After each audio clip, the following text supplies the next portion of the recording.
ano! Sejam todos bem-vindos e bem-vindas a mais essa aula da Escola Municipal para Aulas Digitais. Eu sou a professora Maria Carolina. Essa é a disciplina de Ciências. Estamos aqui continuando com a nossa temática dentro da genética, né? Hoje a gente vai ver doenças hereditárias, mutações cromossômicas. Eita! Uma coisa até interessante, viu, gente, dentro da genética. E quem está aqui fazendo essa participação aqui como intérprete de Libras é o nosso querido Everton. Tudo bom, Everton? Seja muito bem-vindo. Que bom. Seu trabalho aqui é super importante, fazer essa acessibilidade a todos os estudantes e professores e todos e todas que estejam aí nos assistindo, né? E quem está aqui comigo, gente, hoje é a professora Isabel Borges. Vamos lá. Tudo bem, professora? Olá, Carol, tudo bem?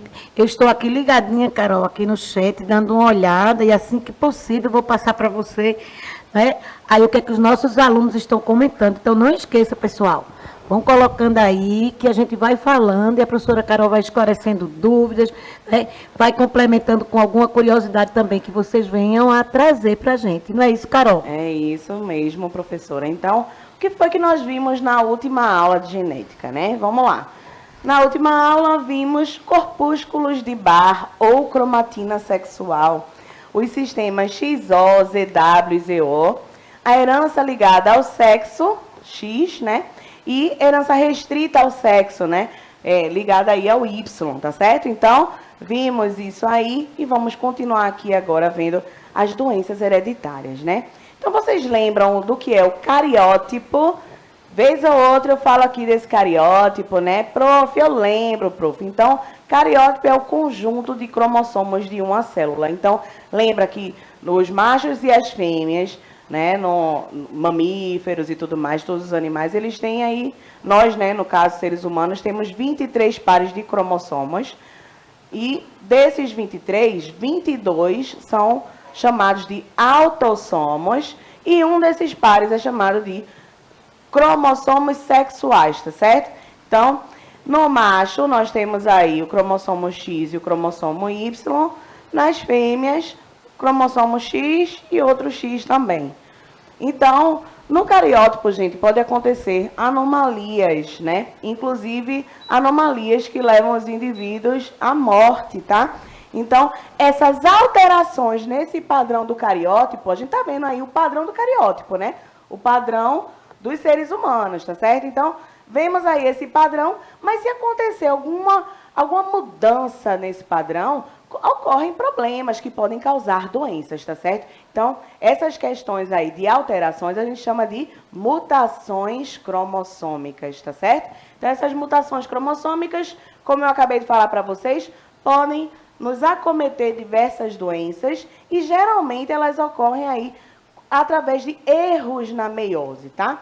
Erro na meiose. Lembra que a meiose é aquela divisão celular que acarreta a formação dos gametas feminino e masculino. Pois é, o gameta feminino, né, o ovócito feminino, X, e o masculino, que pode carregar a informação X ou Y, né? Ou seja, ele pode trazer aí um X, que vai trazer para a futura mamãe um bebezinho feminino, né, do sexo feminino, ou Y, que aí o bebezinho será do sexo masculino.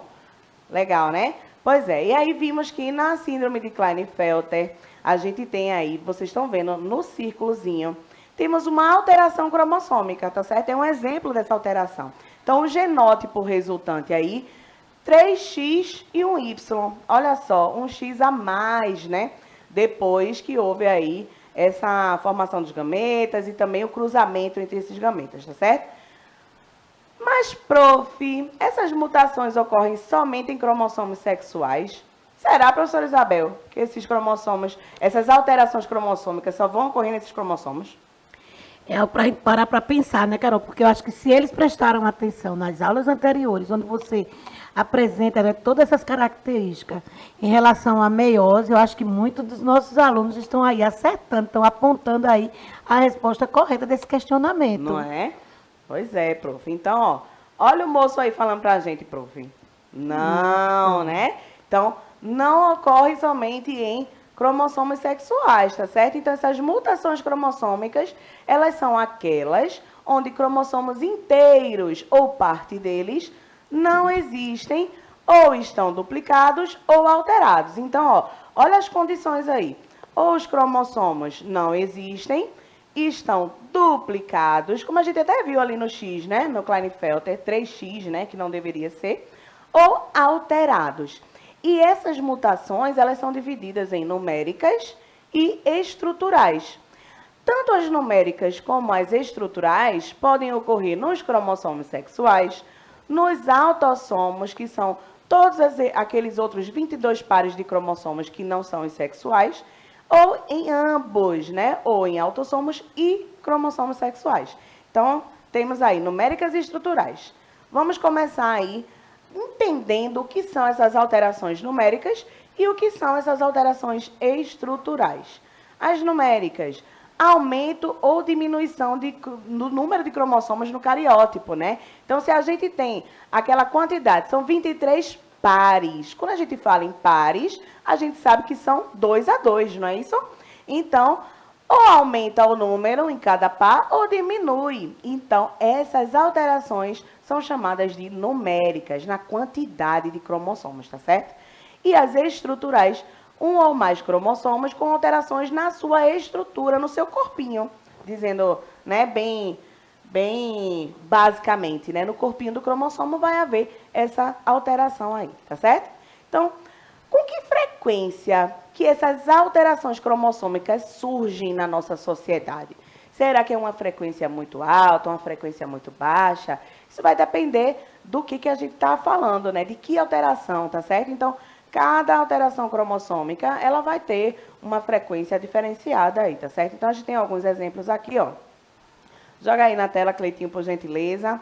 Então, ó, pode acontecer uma alteração cromossômica em 0,7% dos nascidos vivos, né? Então, a cada aí 100 crianças, né? Quase uma criança, não é isso, professora? Essa porcentagem aí, né, prof? Então, assim, de 101 crianças, uma, né? Pode nascer com alteração cromossômica. 2% das gestações em mulheres acima de 35 anos já é uma gestação mais complicada, né? Porque a mulher já está mais velha, os ovócitos que ela produz já são ovócitos mais velhos, né, professora Isabel?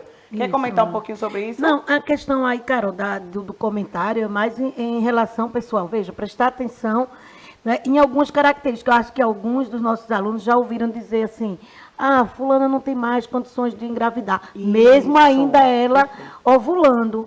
Né? A questão de condução é por conta disso, por conta a própria estrutura dessa célula reprodutora que já está, né, com a idade avançada também.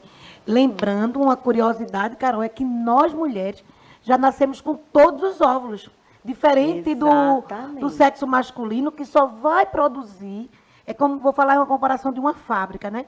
Nós já nascemos com todos os óvulos para a nossa vida fértil. Enquanto que os homens é uma fábrica que só vai ser inaugurada na puberdade. É verdade. Então, é por isso também que os nossos óvulos, né, eles tendem a envelhecer isso, mais rápido. Exatamente. Então, isso que a professora Isabel falou é super importante, viu, gente? Porque a gente está falando aí de idade da mulher, né, a partir dos 35. Por que isso? Porque, como a professora Isabel acabou de falar, realmente a gente já nasce com todos os óvulozinhos ali, tá certo? Pra gente, a partir da primeira menstruação, começar essa liberação, né, prof? Porque quando a gente menstrua, teoricamente, a gente já teria uma vida fértil iniciando ali, né? Teoricamente, viu, gente?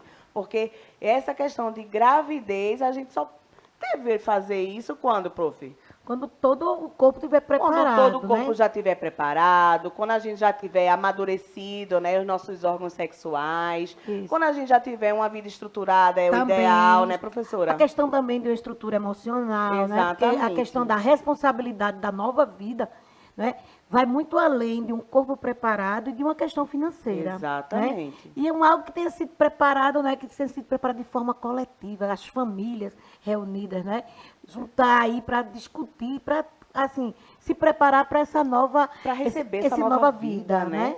Que é uma questão de festa, né, na família. É verdade. E também Filho é para a vida toda, gente. Filho não Isso. é um ursinho de pelúcia, né? É uma coisa que vai ficar, é uma coisa não, é uma pessoa que vai ficar ali para você marcado, né, na sua vida e não tem quem separe, né? Não tem, entendeu? Então, tem que tomar cuidado com isso, tá, galera? Então, voltando aqui para o nosso slide, 50% dos abortos espontâneos ocorrem no primeiro trimestre, né?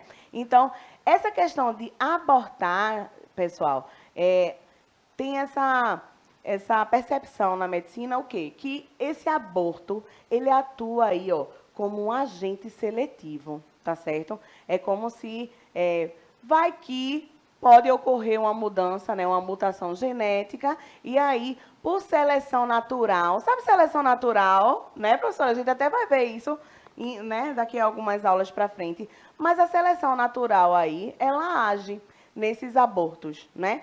Tem-se essa informação, né, dentro da ciência, tá certo?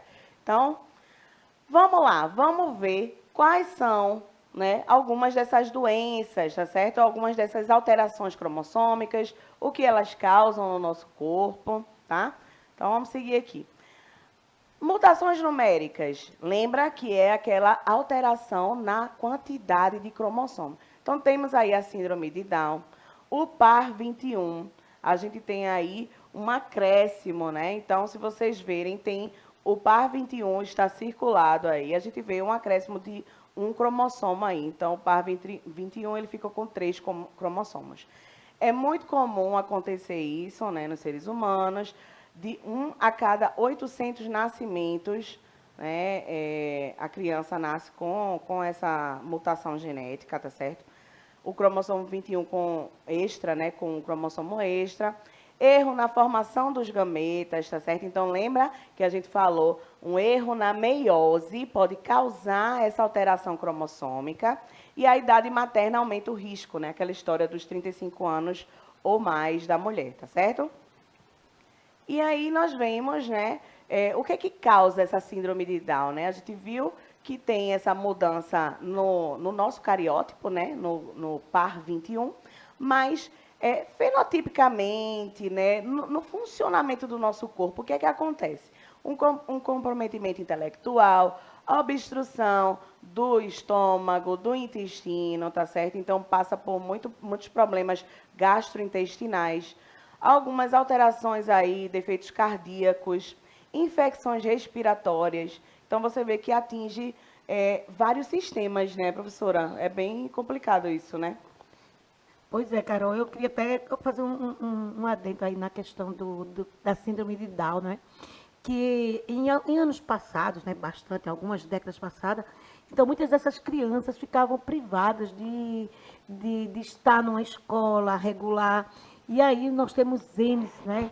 Acho que todos nós professores, nós temos exemplo de crianças que superaram, né? Apresentam vamos dizer, essa alteração que fala do comprometimento intelectual, mas nós temos aí uma infinidade de alunos que concluíram a universidade, que hoje estão trabalhando e que têm, né? E que apresenta, desde as características físicas, né, a questão também dessas características internas. Mas que a partir eu acredito que é o engajamento, é o acolhimento dessas crianças, dessas pessoas, que elas se superam. Né? Eu acho que é muito amor e acreditar. Nós falávamos em algumas aulas passadas nessa questão do deficiente. A gente viu que como eles podem superar quando a gente acredita neles e quando a gente dá condição. Porque o que nós precisamos, enquanto seres diferentes, é de condições diferentes. Exatamente. E tem muitos indivíduos com essa alteração cromossômica, né, com a síndrome de Down, que trabalham, são felizes nas suas vidas, tem seus maridos, suas esposas. Gente, é questão de estimular, né? É questão de estimular. E você dá oportunidade, como a professora Isabel falou, né? Você dá condições daquele indivíduo desenvolver-se, né, mentalmente, psicologicamente, né? Dele ter uma autonomia na vida dele. E aí, como ela mesma disse, né? Que antigamente as pessoas, né, colocavam de lado, não estimulavam. Então, essas pessoas ficavam dependentes dos parentes e tudo mais. Que hoje em dia não necessariamente isso acontece. É só a gente estimular, dar condições para essas pessoas se desenvolverem, tá certo? E terem suas vidas, né? Como qualquer outra pessoa tem, né? E aí temos aí as mutações estruturais. Na estrutural, você lembra que ocorre uma mudança aí no corpinho do nosso cromossomo, né? Então, olha só, nessa síndrome aí, orofaciodigital. Eita, professora, esse nomezinho, hein? Difícil, é nada, rapaz, olha só. Oro, esse oro aí vem de cavidade oral, tá certo, gente? Boca, né? Fácil, de face mesmo, e digital também de dedos, tá certo? Então, olha só, essa síndrome atinge todas essas partes que a gente falou agora, né? E ela acontece, ó, pela translocação de parte do cromossomo 6 para o 1. Então, na figura, a gente já vê. Que danada é essa translocação aí, prof? A gente tá vendo o cromossomo 6, temos um pedacinho dele ali embaixo, ó, ele muda de lugar, ele troca uma parte do cromossomo 6 com a parte do cromossomo 1, do par 1, né? Então, assim, esse segmento de cromossomo se separa e se une a outro cromossomo que não é homólogo. Lembra dessa história de cromossomo homólogo? Cromossomos homólogos são aqueles que têm a sequência de genes idêntica, né? Eles são iguaizinhos geneticamente. Mas nesse caso aí, são pares que não são homólogos, que trocam aí os pedacinhos dele de lugar. Então, causando essa síndrome, tá certo? Sabe aquele lábio leporino, professora? As fendas palatinas. Então, a gente está vendo aí na boca de uma criança que temos uma fenda, né? Essa fenda, ela é causada por conta dessa translocação aí desse cromossomo, dessa mudança, né, de lugar. Vai um pedacinho do cromossomo para o outro e troca, né, um com o outro. Então, isso vem dessa alteração cromossômica, tá certo? Então, pode ocorrer na face, como eu falei para vocês, na cavidade oral e nos dedos. Os lábios superiores, o palato, podem vir rachados, né? Eu acho que alguém já deve ter visto em algum momento, né, o lábio leporino. Mas isso se resolve com cirurgia, né? Essa reconstrução do palato. O palato é o quê? O céu da boca, tá, gente? Que é onde a gente tá vendo aí na figura, tá certo? Então, isso é resolvível, né? Resolvível, professora? É resolvível? Resolvível. A questão aí, né, Carol, né? que você está dizendo que se por acaso nascer, Exato. não é questão de desesperar, esperar Isso. procurar os especialistas, porque eu acho que desde a hora do parto eles já são, né, Exato. orientados, a família aí a procurar, e no momento certo é feita essa cirurgia como se fosse uma reconstrução. É uma reconstrução, exatamente. Então, não precisa ninguém ficar desesperado, né? Acontece, infelizmente, mas é uma coisa aleatória. O corpo, quando vai se dividir, lá as células vão se dividir, acontece essa troca aí nos cromossomos e aí surge essa condição, né? Então, até agora a gente viu alterações aí na estrutura, lembra? No corpinho do cromossomo. E no número, ou seja, na quantidade de cromossomos que temos no nosso cariótipo, né? Às vezes, o par, que é o ideal, né? Às vezes vem um cromossomo a mais ali no par e fica uma trissomia, que a gente fala, né, professora Isabel? Ou vem faltando algum cromossomo. Então, a numeração é essa, né? Mudando aí a quantidade de cromossomos. Mas a gente agora vai ver alterações nos genes presentes nos cromossomos. Então, ó, não é mais em quantidade nem em estrutura, é uma alteração nos genes, tá certo? Então, temos aí os distúrbios monogênicos. O que são esses distúrbios monogênicos? Acontecem aí com genes isolados. Então, esses genes aí isolados, eles são alterados por algum motivo, tá? Pode acontecer tanto nos cromossomos autossômicos. Lembra, o cromossomo autossômico é aqueles 22 pares de cromossomos que não são sexuais, tá? Então, esse distúrbio monogênico vai ser chamado de herança autossômica, tá? No caso dos cromossomos sexuais, a gente vai chamar de herança ligada ao sexo, tá? Então, seguindo aí. Cromossomos autossômicos, olha aí, ou herança autossômica. Nos cromossomos autossômicos, temos aí a herança autossômica, né?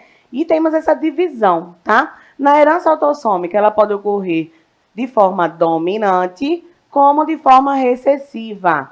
Na forma dominante, ela é mais comum na população. Então, a cada 200 nascimentos, uma herança autossômica dominante pode ocorrer, tá? E já a recessiva, elas são mais raras na população. Por quê? Porque precisam de 2 alelos recessivos juntos, né, para poder se manifestar, tá certo? Então, vamos ver aqui herança autossômica dominante, doença de Huntington. Olha só, partes do cérebro se degeneram e aí vai alterar aí a sua capacidade motora, né?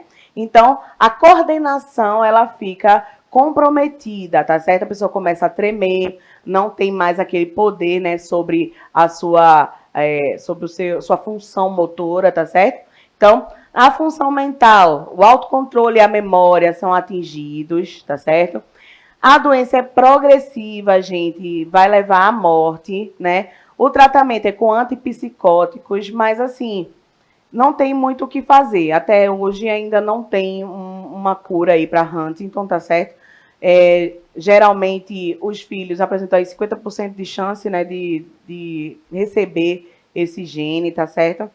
E afeta aí pessoas entre 35 e 40 anos, a cada 10 mil pessoas, uma com essa idade acometida, tá certo?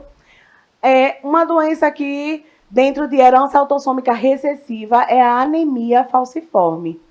A anemia falciforme é a deformação dos glóbulos vermelhos. Olha só, a gente vê um glóbulo vermelho, né, normal, tá? Que é esse redondinho, e um glóbulo vermelho que ele tem uma forma de foice, né, professora?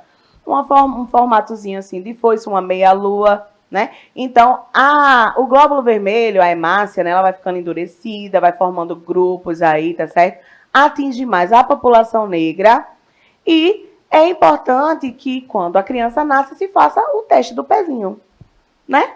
Esse teste do pezinho é importante, né, prof? Pois é. E quando diz anemia, né, a gente fica logo pensando que característica a gente observa, né? A questão aí da quantidade de glóbulos vermelhos.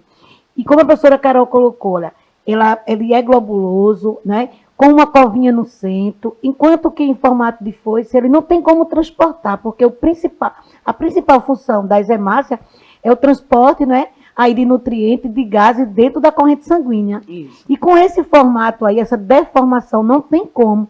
Por isso que aí a questão também dessa característica, né, do indivíduo empalidecido, o indivíduo sem energia, porque não tem combustível. Porque as hemácias não conseguem levar para as células, né, professora? Para as células do corpo inteiro, o oxigênio, trazer de volta o gás carbônico para a gente eliminar, né? Levar os nutrientes para as células. Então, tudo isso é super importante para que a gente consiga fazer que o nosso corpo funcione direito, né? Sem as hemácias não consegue, né?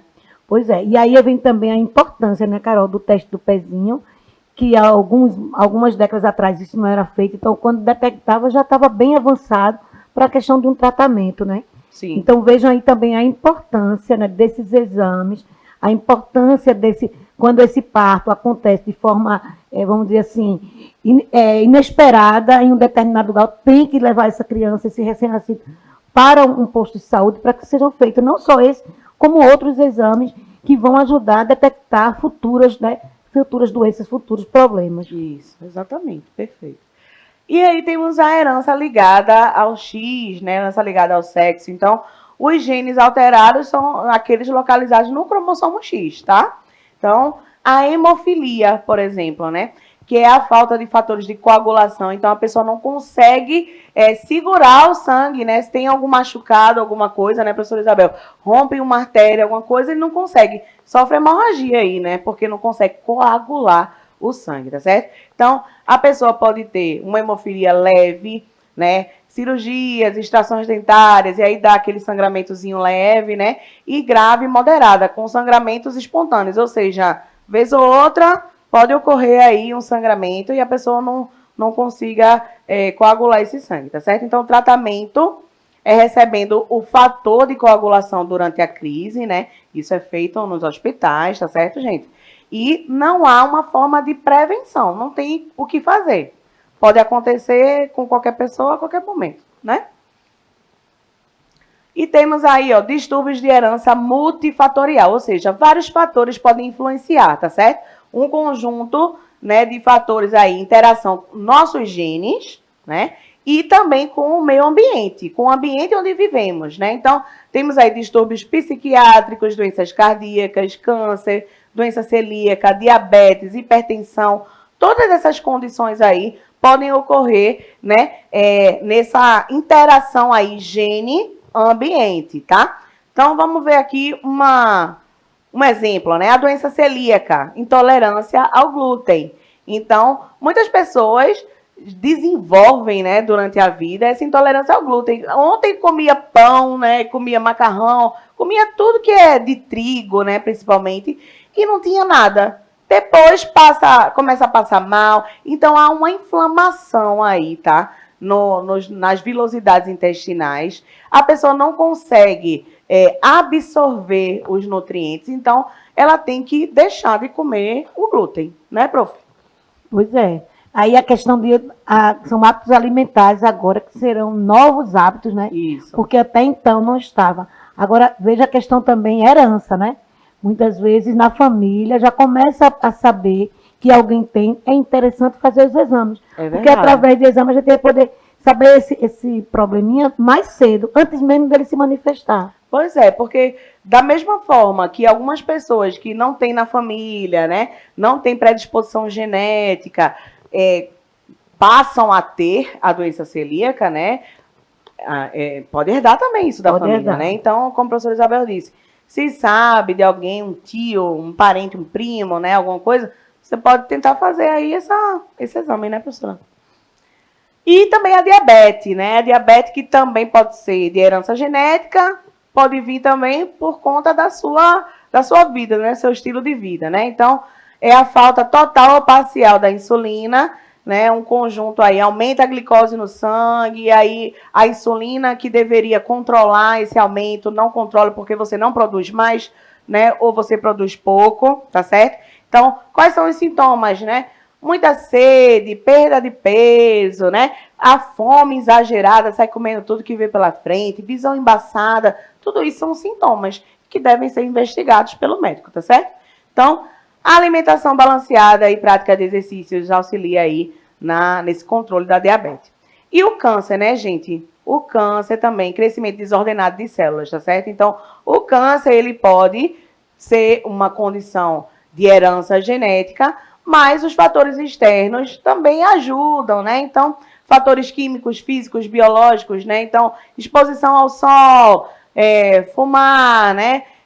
Não cuidar bem da alimentação, né? Então, toda essa exposição que você coloca ao seu corpo pode ajudar aí a, né, desencadear uma doença como o câncer, tá certo? Então, raramente é hereditário, né? Esse retinoblastoma, que é aquele do olhinho, né, professora Isabel? Bem importante isso.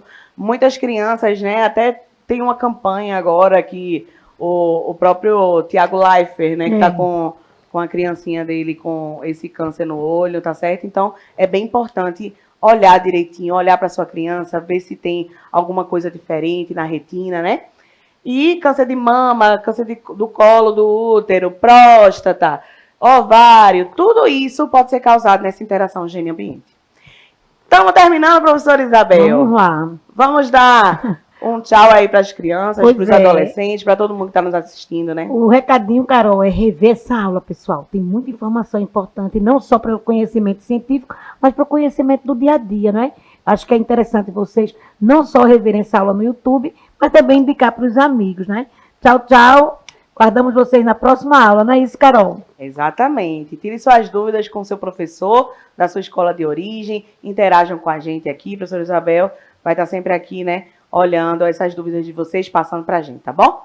Até a próxima aula. Beijo!